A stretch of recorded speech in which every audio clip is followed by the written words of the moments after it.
Lessons from my June Disney World vacation. This is Go Inform Podcast, episode number 32.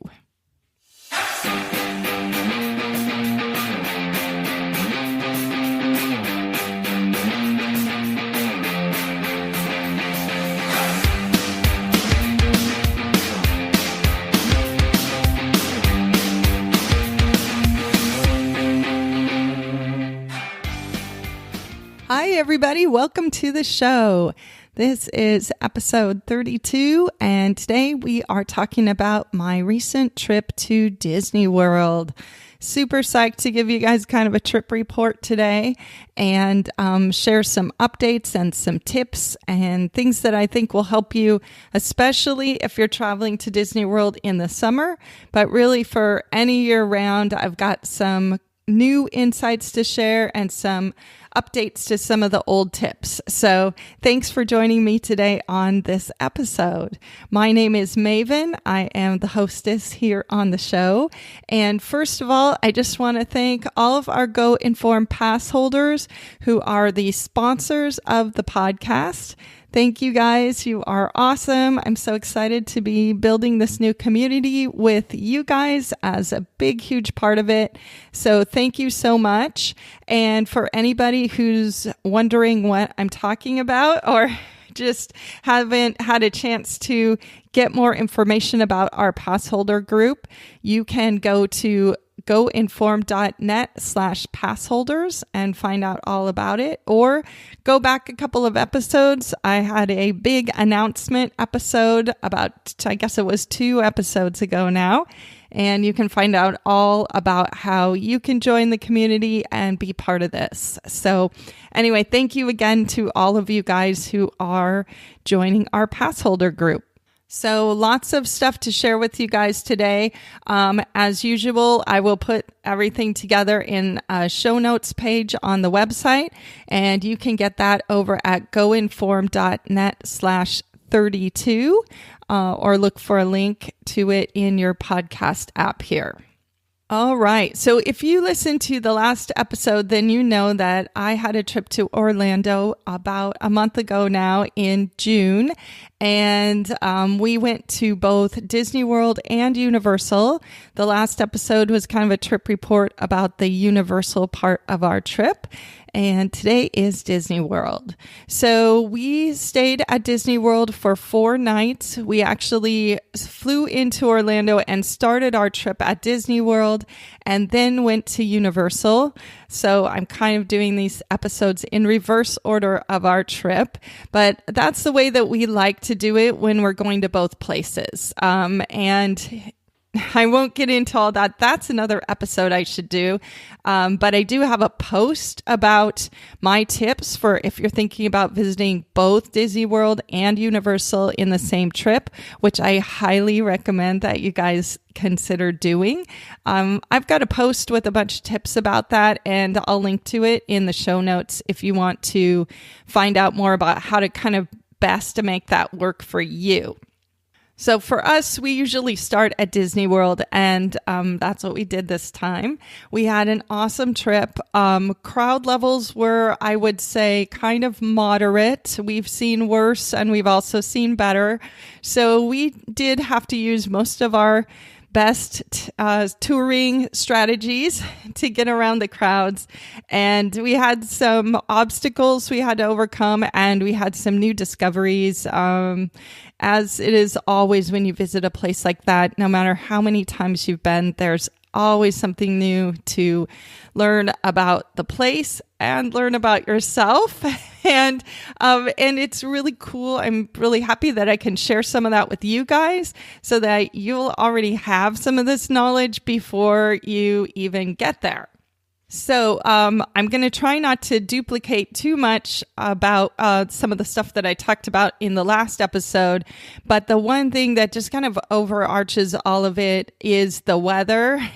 So as always, weather's a huge topic for Orlando in the summer. And weather was kind of the main thing that we had to overcome on this trip. And last time I talked about how the rain was so crazy, but today I want to tell you a little bit about the heat, because we didn't get as much rain when we were at Disney World as what we got when we were at Universal. It's just the way the weather was during the week we were there. So it was pretty dry. In fact, we had at least one day when it didn't even rain at all. But oh my gosh, you guys, it was like hotter than the sun. It was so hot when we were in Disney World. And one of the days, I mean, the heat index, it said that it felt like 109. And I think that is less than it really felt in some of the places we were at. I mean, it was oppressively hot. So this is just one more warning that heat is, it's pretty much inevitable if you're going to visit in the summer. And so really, really think about how you can scale back maybe some of your touring, or just be sure that you're building in breaks during your day, because you're not going to be able to just go out in that heat. It takes a lot out of you, and you really have to figure out ways to recharge so that you can keep going. And it's not that hard to recharge. You just need to build that into your day. And so I have quite a few tips about this. And you know that I already have some episodes about the weather, and I also have some posts about the weather on the website. So I'm not going to go through all of that today, but I will say that we found that our usual things that work for us at Disney World, it still worked. So a couple of these tips are: make sure you're building in a nice lunch break. So get out of the heat at lunchtime. And I do recommend that you make a lunch reservation so that you have a place to go inside in air conditioning for a while around noontime, because even some of those days, even at like 9 o'clock, it was super hot. So by noon, you really, really need to get into some place cool, and having a reservation is a really big help. So make sure that you're considering setting something like that up for yourself. Also, the afternoon Fast Pass plan really worked well for us. So we toured early in the morning. We started with early extra magic hours whenever we could. And we used our Fast Pass reservations for the afternoon so that we did not have to wait in long lines in the afternoon, because you get hot and you get tired. And also you just want to get inside. You don't want to have anything where you have to be standing around in the heat for any longer than possible. So I still really recommend that you look in the summertime, that you really look at making your Fast Pass reservations for starting kind of right after lunch, and have them maybe be around 1, 2, and 3 o'clock in the afternoon. It can really help you make the most of that busy and hot part of the day. Another thing that you can do in the afternoon when it's hot is, if you have park hopper tickets, you can switch parks. And this is something we do a lot. We will stay in one park until maybe lunchtime, and then we might make our Fast Pass reservations for another park for the afternoon, so that we have some time.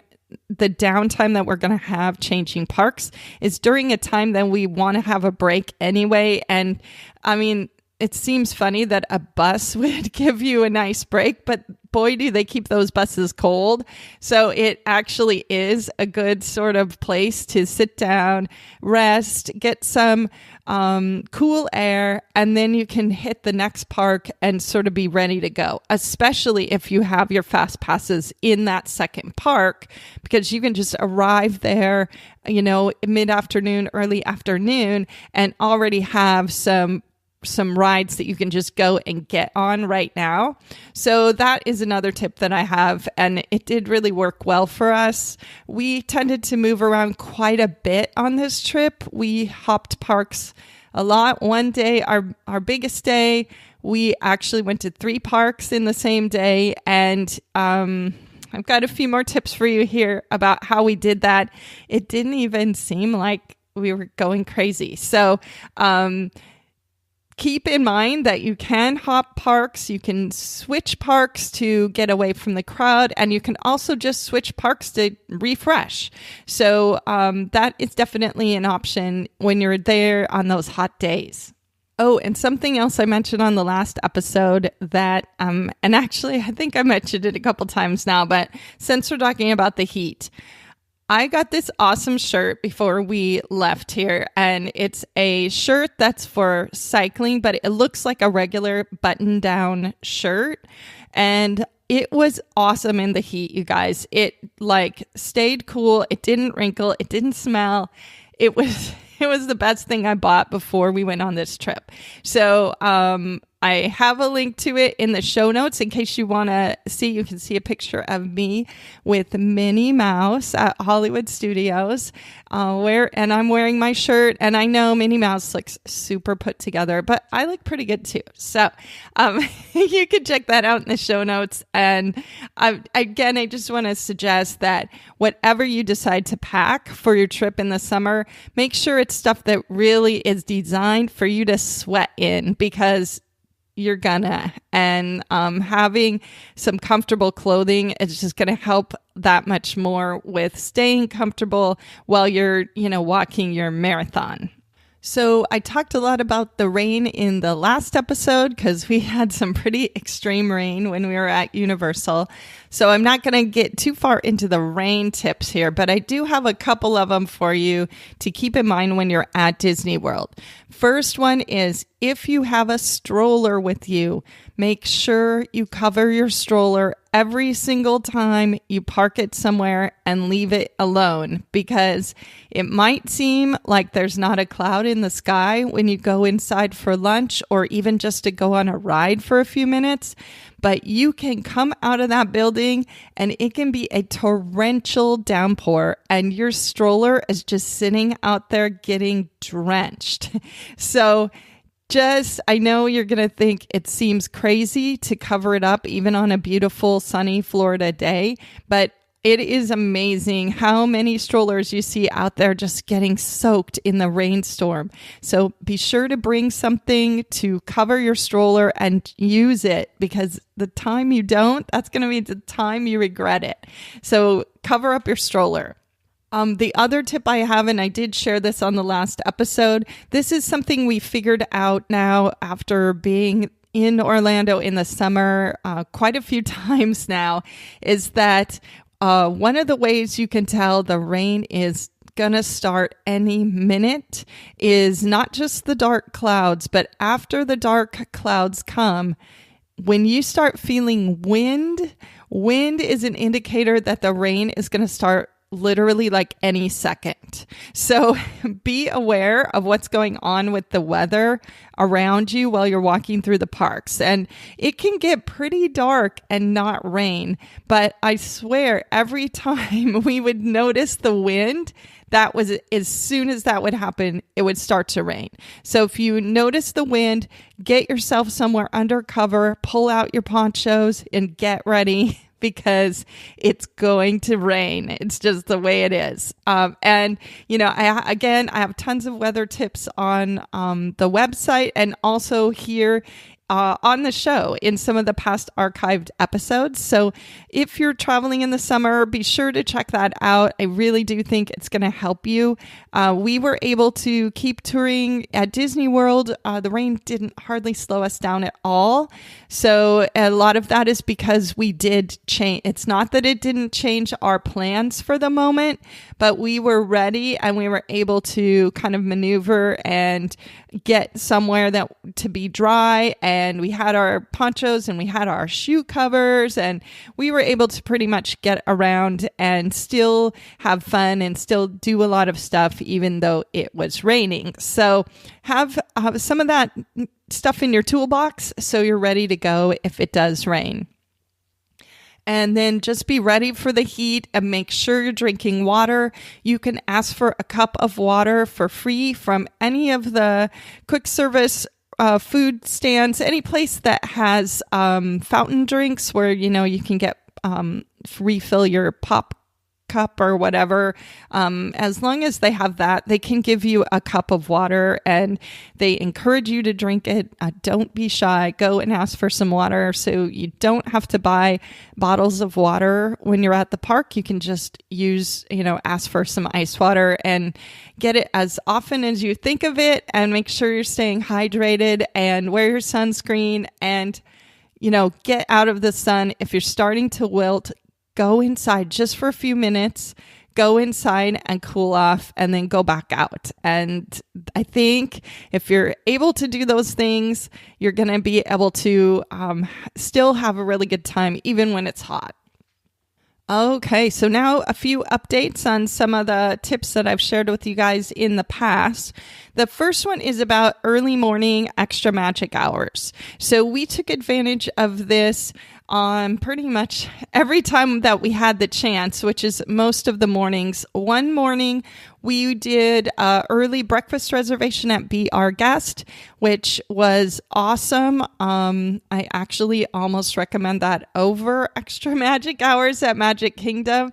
And for you guys who aren't familiar with this hack, this is a really good way to get into a park before it opens. And there's an episode, you'll have to go back and look in the archives. I can't remember the number off the top of my head, but there's an episode a while back about how to use an early breakfast reservation to get into the parks before everyone else.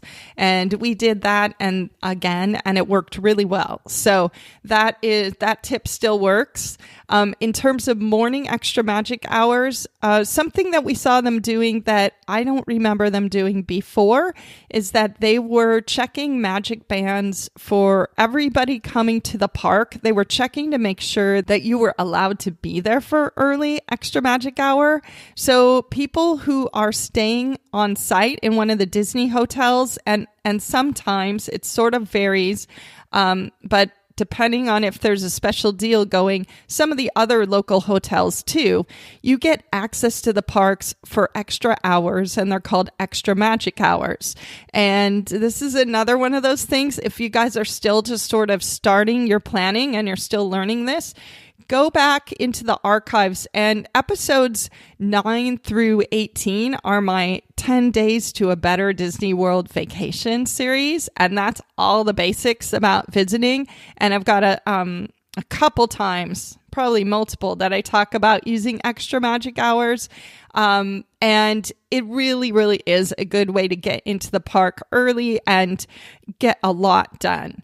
And so what they're doing now is they are checking magic bands to make sure you actually belong there. And so at Epcot, they were checking magic bands before we even got to the turnstiles.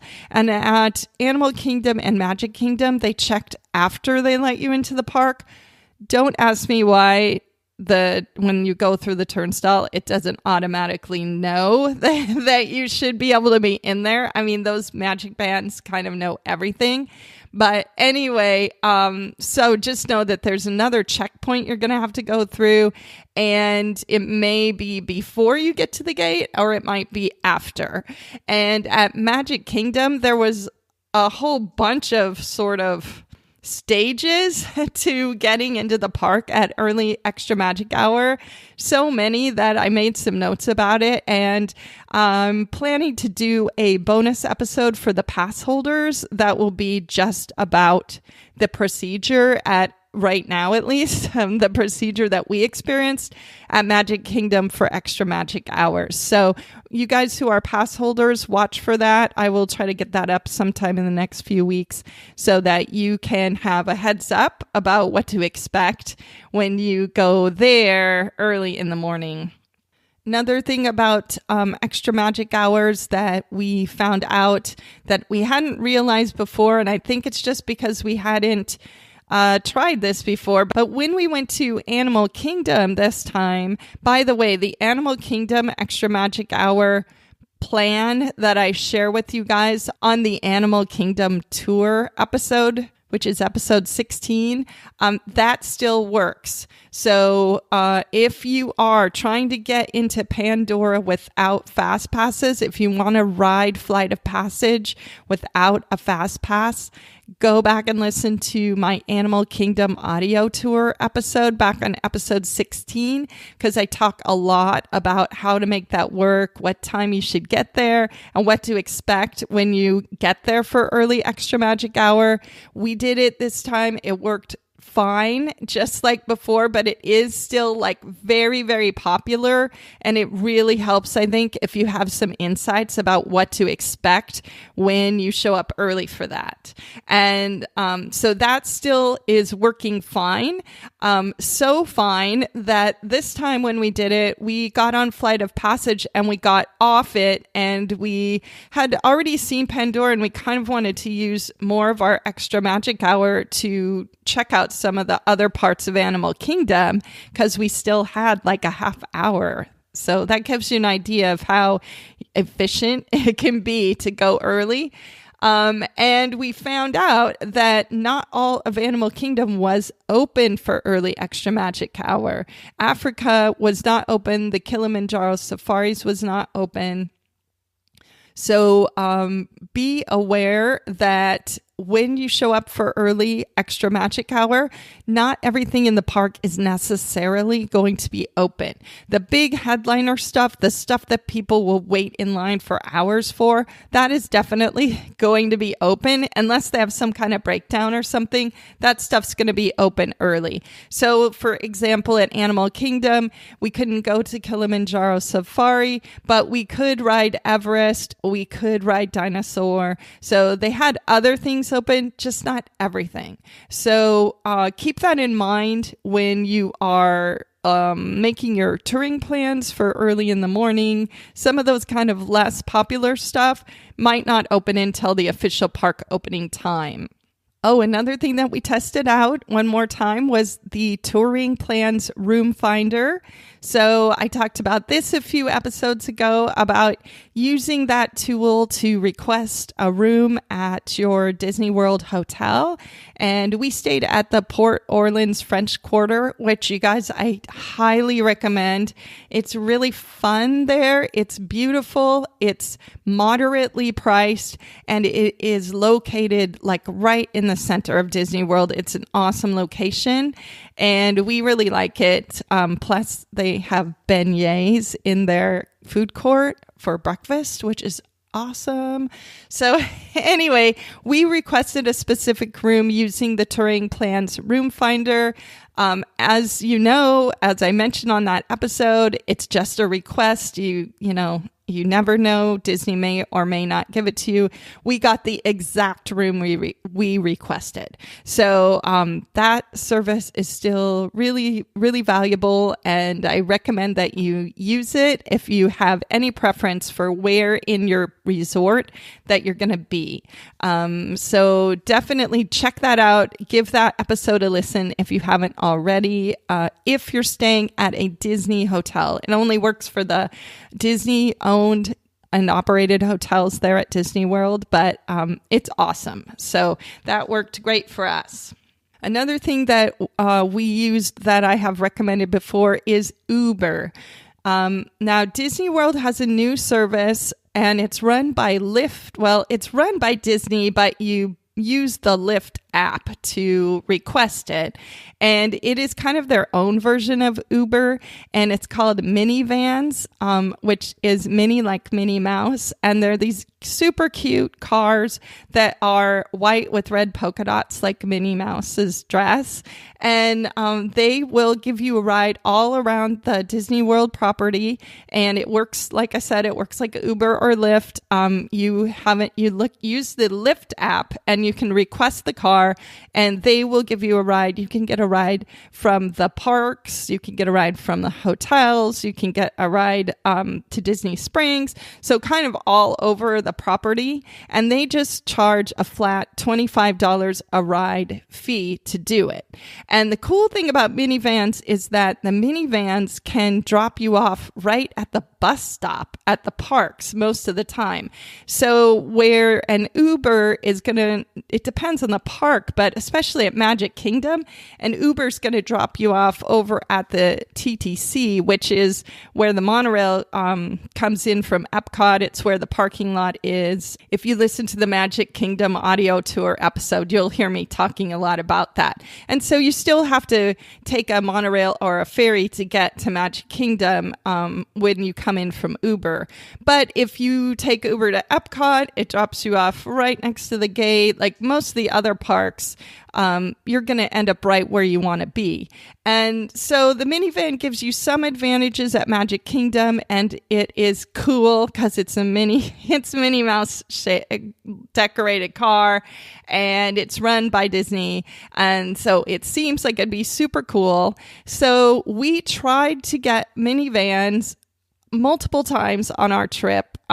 We opened up the app when we were at our hotel, when we were kind of in a hurry to get to a park and didn't want to wait for the bus.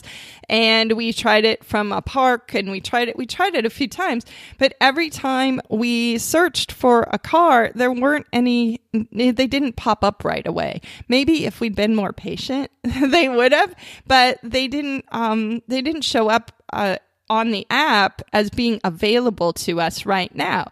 So we didn't use it. And I was hoping to have like this big review to tell you about minivans. And in the end, all I can say is they don't always, if it's a popular time, you may not be able to get one right away. And so I still consider Uber to be a really good alternative to the Disney transportation, because we used the Uber when we couldn't get the minivan, and every time there was an Uber like within 5 minutes of where we were. So it was really quick, and it's actually cheaper too for us. For where we were going, we never would have spent $25 on an Uber. So I still really recommend that you can use Uber to travel between the parks. You can use it especially if you're traveling to Disney Springs or to one of the resorts. Between the resorts, like if you are staying one place and you're going to dinner at another hotel and you need a ride, you can't get a Disney bus to do that. It's tricky. Disney buses don't run between the resorts. They run between the resorts and the parks and the resorts and Disney Spring. So, an Uber is a really efficient way to get around. And we used Uber to get from Disney Springs to Epcot.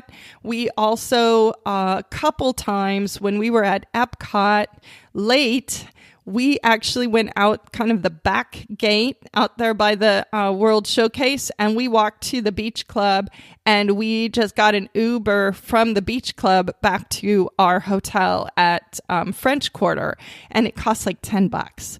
So definitely consider Uber as sort of an extra way to get around instead of always just using the Disney transport, especially if you're in a hurry or it's late or it's just inconvenient. They're really efficient. The drivers are cool. It's always a pleasant ride, and it's not very expensive.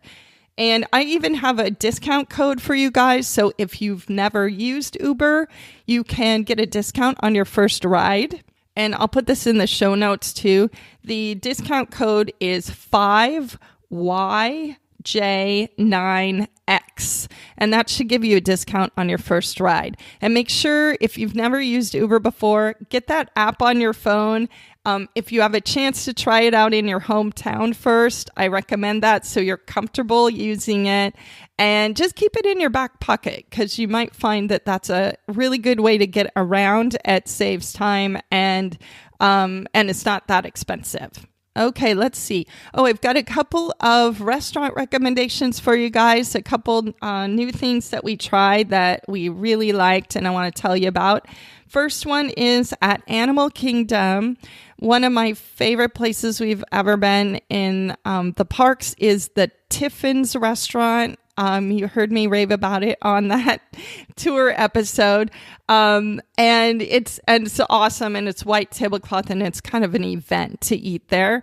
But part of Tiffin's is the Nomad Lounge, and this is their lounge area, and it's really basically a whole nother restaurant because it's pretty big. They have an indoor seating and they have outdoor seating that's out on a terrace that overlooks the river next to Pandora, and it's just beautiful. And we went there for lunch on one of our days, and it was perfect.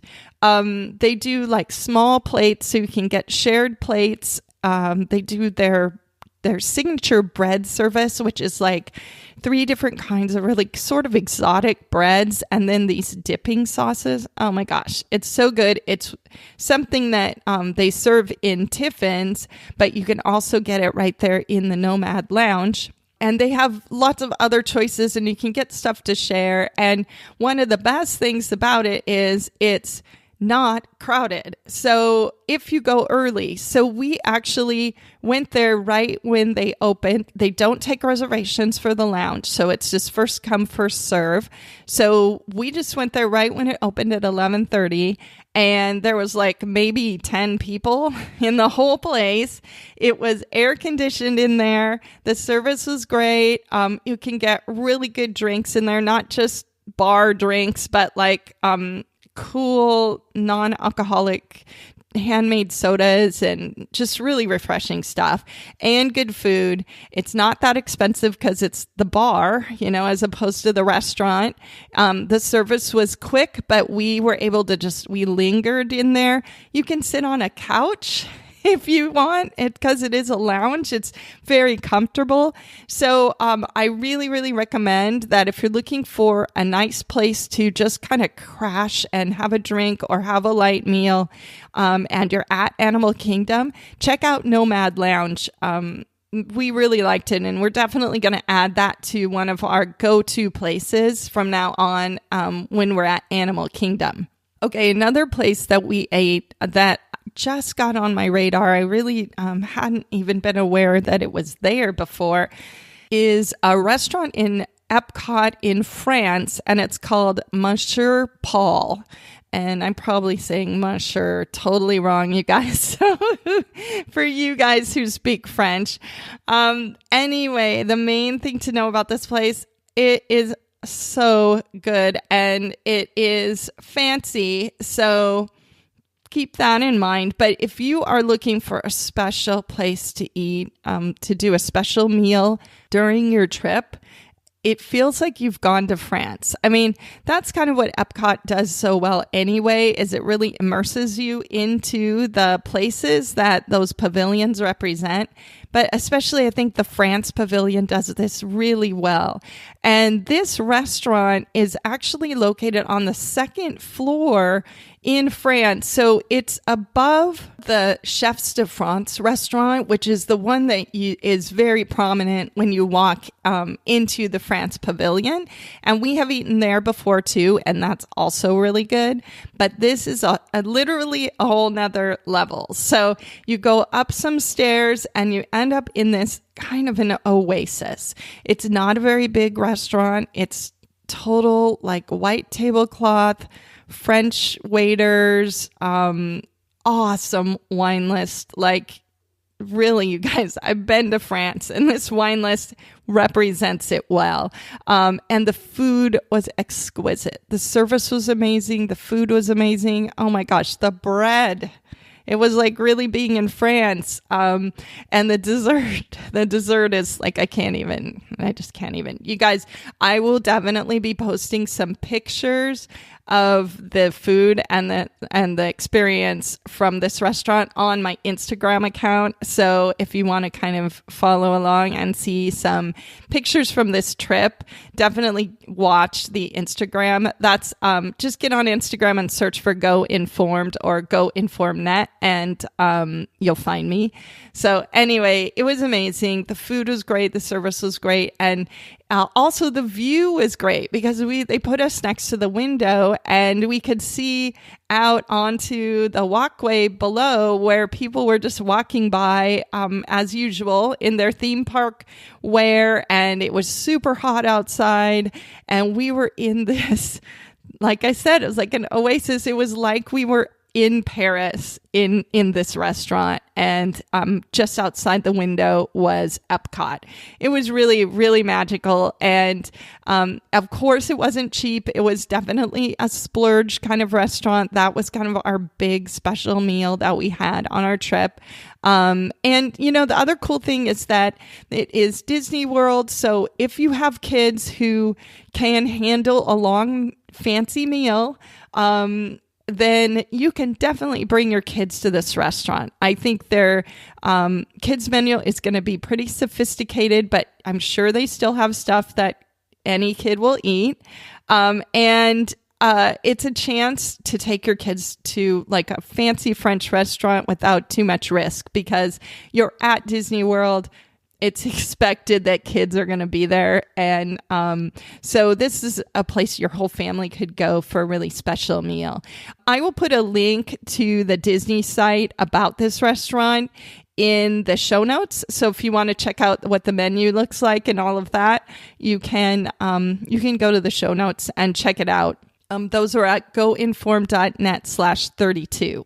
And then the other restaurant I want to recommend to you guys, and this actually rolls into the next topic, which is Disney Springs. So, yes, I have to admit, we had never been to Disney Springs before. And we've been to Disney World more than a half dozen times, and we've always kind of not gone to Disney Springs, because Disney Springs, what it is it's shopping and dining and entertainment, and it's outside the parks, but it's still definitely part of Disney World.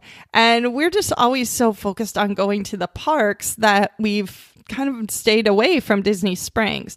But this time we made time. At the Port Orleans Resort, you can take a boat down the river and it'll take you right to Disney Springs, which we just couldn't resist it. We were like, we've got to go and check this out. So one afternoon, we went back to the hotel. In the mid-afternoon, it was super hot. So we went back to the hotel, cooled off, freshened up, and then took the boat down to Disney Springs for early dinner. And we ended up going to a place called the Edison, which was really cool. Like the decor, it's if you know what steampunk is, that is the style of this place. It's huge, but what they've done is they've kind of broken it up into small, it almost is like 3 or 4 different restaurants all in the one place. So you can, and a lot of them are just set up like a lounge, and kids can go in there as long as they don't sit at the bar. So you can just, if it's not busy, you can just walk in, pick a table, and sit down. And we went at like 5 o'clock in the afternoon. So we got the bar menu and we shared some food. We got the best grilled cheese sandwich like ever, and tomato soup, which I know might sound crazy in the Florida heat, but it was such good comfort food. It was delicious. And we also shared these French fries that had cheese and bacon and some kind of awesome like sauce on them. Oh my God. It was so good, you guys. So, and it hardly cost anything. Oh, and the cocktail, I had a cocktail, delicious. So I highly recommend that you check out the Edison in Disney Springs. So one of the other cool things about Disney Springs is the shopping. And we aren't big shoppers on our trips, which I guess is why I haven't told you guys much about shopping in the parks or at these places. But Disney Springs, we were really pleasantly surprised by what we found there. So it wasn't just the same stuff that you find in every mall everywhere. And it also wasn't the same Disney merchandise that you find in all the parks. There are some really unique stores at Disney Springs, and even stores that you might know from your local mall. They have Disney merchandise in there that you really can't, I don't think you can probably get anywhere anywhere else. So it is a cool place to go if you're looking for something kind of special and different for yourself, or maybe gifts for somebody. So shopping is pretty cool there. And one of the places that we spent a lot of time in was called the Marketplace Co-op. And this is sort of it looks like it's a big store that they divided into a series of smaller stores, and they kind of all run together a little bit. It has a feeling almost like a really upscale flea market sort of thing, like a lot of really interesting, almost handcrafted stuff in here, things for your home, really cool clothing, like upscale clothing. And our favorite shop had dresses that were super cute dresses that were like Disney themed, but more subtly themed after the princesses and some of the other Disney attractions. And Luna bought the cutest dress there that was Seven Dwarfs themed. And I bought a necklace, something I had not seen in any other Disney shop. And we really liked this store. So if you are looking for kind of a place to get away from the parks, not necessarily away from the crowds, because Disney Springs is open to anyone. You don't need a park ticket. And a lot of the locals come here too for dinner and shopping and all of that. So you can definitely go here to take a break from the parks, but it may be crowded anyway. Nonetheless, the restaurants are huge. There's lots of room. It can handle crowds. And if you go, I would think if you went at lunch, it would probably be a really nice place to really take a break and not be crowded. We went at kind of like happy hour time, and I didn't think it was that crowded. The restaurant we went into, and it's a new restaurant, it's very popular, it was pretty empty. So just think about when you want to go, and you can make dining reservations. You know, these restaurants are world-class restaurants here. You can make dining reservations at, I think, any of them on the My Disney Experience app, and also most of them on Open Table. So if you're going to go during dinner time and you kind of want to plan ahead, you can make dinner reservations, and that will help you avoid some of the wait and the crowd and all of that. But yeah, we will definitely be going back to Disney Springs. We really did like visiting that, and we liked using that as kind of a break from the parks. We definitely used Uber for that because when we took the boat to Disney Springs, but this was our crazy day when we did 3 parks in one day. So we had already been at Animal Kingdom and Magic Kingdom that day. And we went to Disney Springs and we had our dinner, and Luna, crazy girl that she is, said, "Hey, I bet we could still go over to Epcot for the fireworks if we left like right now." And so it was sort of like, yeah, what the heck? So we got an Uber from Disney Springs to Epcot, and it took like 10 minutes. It was super fast. And like I said, it cost like $10. And we actually also went to Epcot that day. But so you can use Uber from Disney Springs. There's, it's a big place, Disney Springs, but there's some designated areas where the Ubers will pick you up.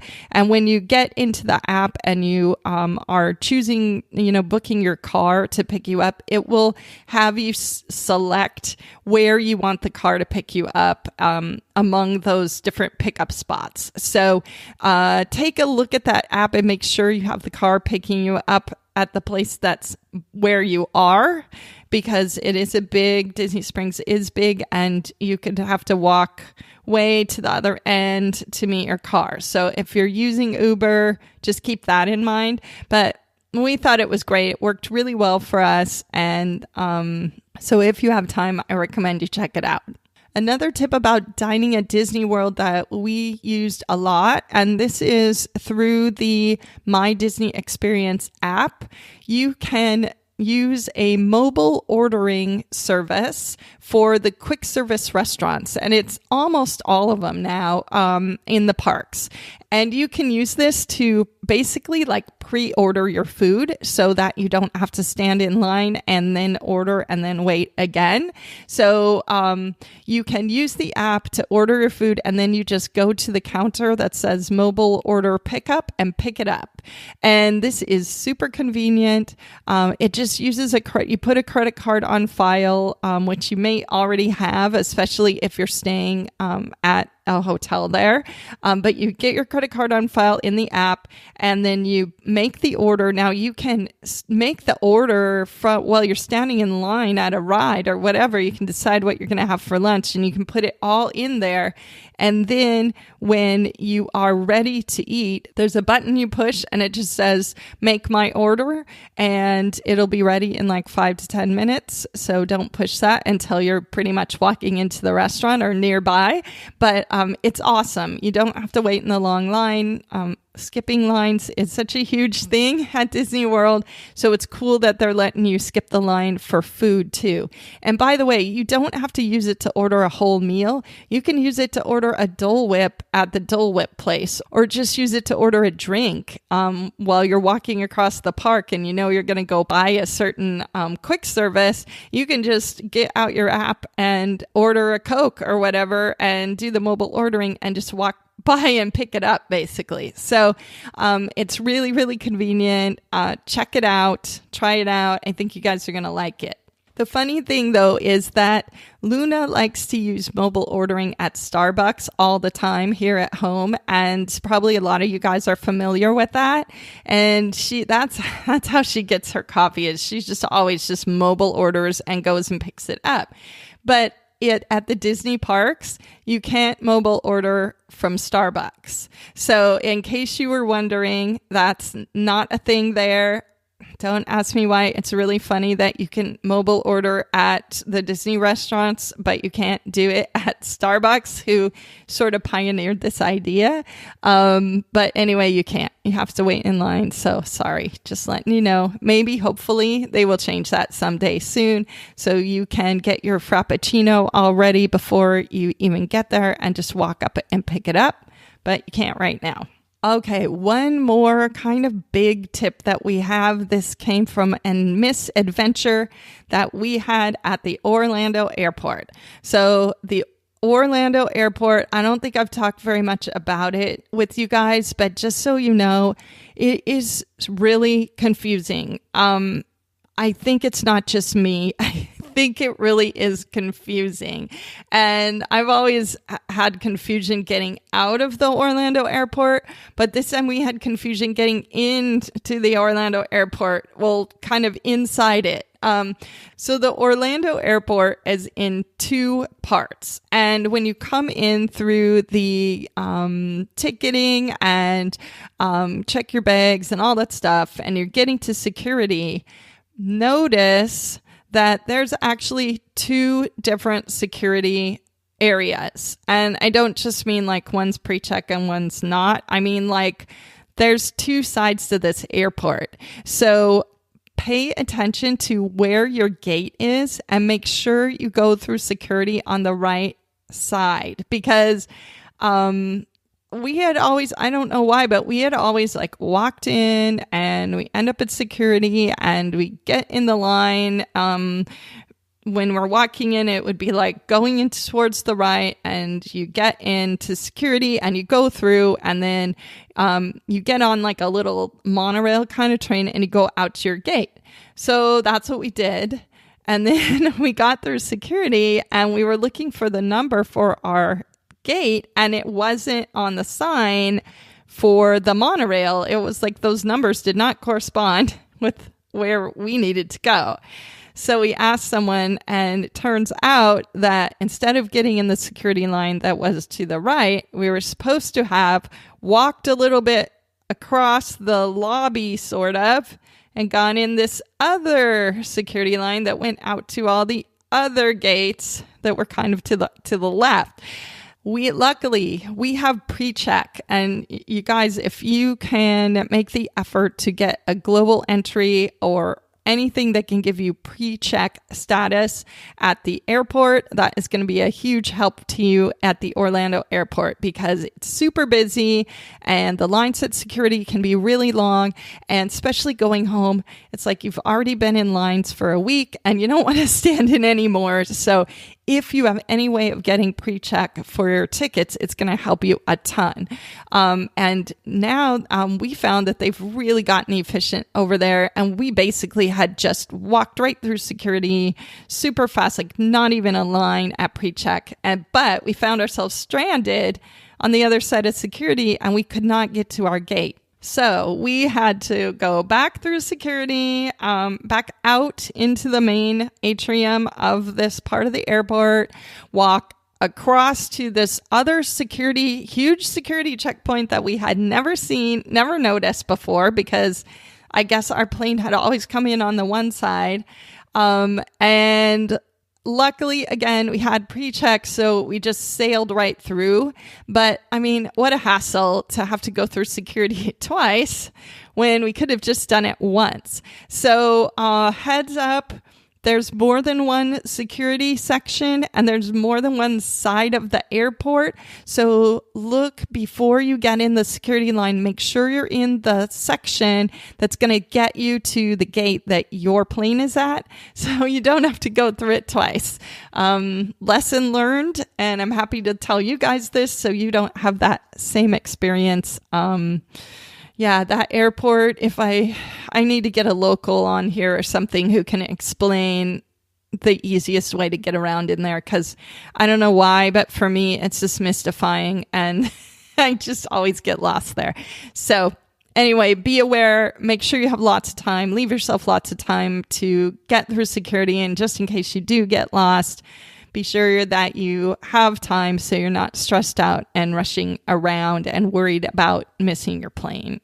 Okay, so on that note, I'm going to leave you guys today. This is lots of information for you. I do certainly recommend that if I talked about anything here that it's the first time, a lot of this was updates, but if it's kind of the first time you're hearing about some of this stuff like fast passes and dining reservations and where to stay and all that, go back and listen to those early episodes in the podcast that are the basics about Disney World, because that's going to give you a really good foundation that these tips can build onto.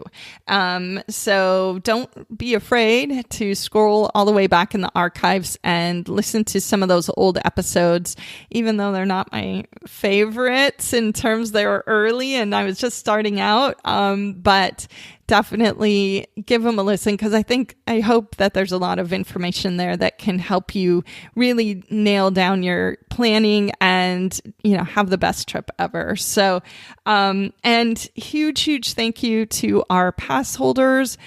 I am super psyched to be launching this new community here with you guys. It's so cool that I have you as sponsors for the podcast, and that we're going to be doing a lot more interacting through our pass holder Facebook group. It's just awesome. So thank you to all of you guys who have joined. And again, if you want to check that out and find out more, go back a couple episodes and listen to my big announcement, or go over to goinform.net/passholders, or just look in the show notes. There's a lot of ways you can find out about it, and I hope that you'll consider joining our group. It's pretty exciting, and so happy to get to know all of you guys a little bit better through the pass holder community. And don't forget to use those show notes for reference too. I've got links to, anything that I mentioned here that I think you need a link for. It'll be in there. That's at goinform.net/32. And thanks for joining me here today. And I hope you have an enchanting vacation.